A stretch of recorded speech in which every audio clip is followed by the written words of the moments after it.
ഏവർക്കും നിഖിൽസ് വ്ലോഗ്സിലേക്ക് ഹാർദമായ സ്വാഗതം. ഇന്നത്തെ വിഷയം നമ്മൾ പയർവർഗ്ഗ വിളകളിൽ വേര് പിഴുമ്പോൾ ഈ വേരിൽ ഉണ്ടാകുന്ന മുഴകൾ എന്താണെന്ന് നിങ്ങൾ കണ്ടിട്ടുണ്ടോ? കണ്ടോ? അതുകൊണ്ട് ഇതേപോലെ ഓരോ ചെറിയ മുഴ പോലെ ഉണ്ടായി കിടക്കുന്നുണ്ടോ? ഉണ്ടോ? വേരിങ്ങനെ ഉണ്ട്. ഇതൊരു തരം പയർ എന്ന് പറഞ്ഞാൽ കാട്ടുപയറാണ്. കണ്ടോ? ഉണ്ടായി കിടക്കുന്നുണ്ടോ? ഇവയെന്ന് പറയുന്നത് നമ്മുടെ മണ്ണിലുള്ള റൈസോബിയം എന്ന ബാക്ടീരിയയുടെ ഒരു കോളനിയാണ്. ഇവയാണ് നമ്മുടെ അന്തരീക്ഷത്തിൽ നിന്നുള്ള നൈട്രജൻ. അന്തരീക്ഷത്തിൽ നൈട്രജനെ ബാക്കിയുള്ള ചെടി വിളകൾക്കൊന്നും വലിച്ചെടുക്കാൻ പെട്ടെന്ന് പറ്റത്തില്ല. അപ്പോൾ ഈ റൈസോബിയം ബാക്ടീരിയ എന്ന് പറയുന്നത് പയർവർഗ്ഗ ചെടികളുടെ വേരിലാണ് കൂടുതലും കാണപ്പെടുന്നത്.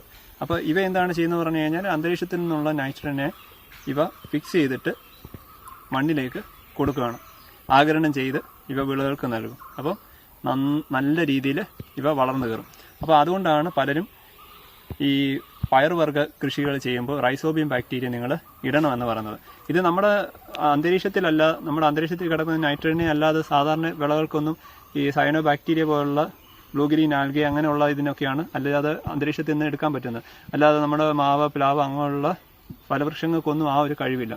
അപ്പോൾ ഇതുപോലുള്ള ഫലവൃക്ഷങ്ങൾ, അതായത് ഇതേപോലുള്ള പയർവർഗ്ഗങ്ങൾ നമ്മൾക്ക് മണ്ണിൽ നടുന്നതോട് ഈ നൈട്രജൻ്റെ അളവ് കൂട്ടാൻ സാധിക്കും.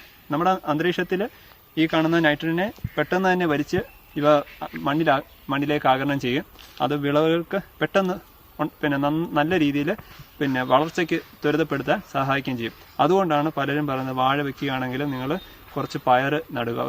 ഒരു മാസം അല്ലെങ്കിൽ 1.5 മാസം കഴിയുമ്പോഴത്തേ അത് വിളവെടുത്തതിന് ശേഷം പയറിട്ട് മൂടുക എന്ന് പറയുന്നത്. അപ്പോൾ അന്തരീക്ഷത്തിൽ നിന്നുള്ള നൈട്രജൻ ഈ വലിച്ചെടുക്കുന്ന പയർവർഗ്ഗ ചെടികളിൽ നിന്ന് മണ്ണിലേക്ക് വരികയും ചെയ്യും.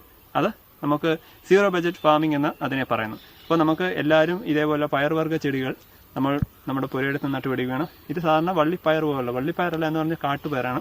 അപ്പോൾ വലിച്ചെടുക്കുമ്പോൾ നല്ല പ്രയാസമാണ്. എന്നിരുന്നാൽ പോലും ഈ കോളനി കണ്ടില്ലേ, ഇത് തന്നെ വെറുതെ വേസ്റ്റായിട്ട് കൂട്ടിയിട്ടാൽ മതി. അവ അഴുകിപ്പൊടിഞ്ഞ് നമുക്ക് വളമായിട്ട് മാറും.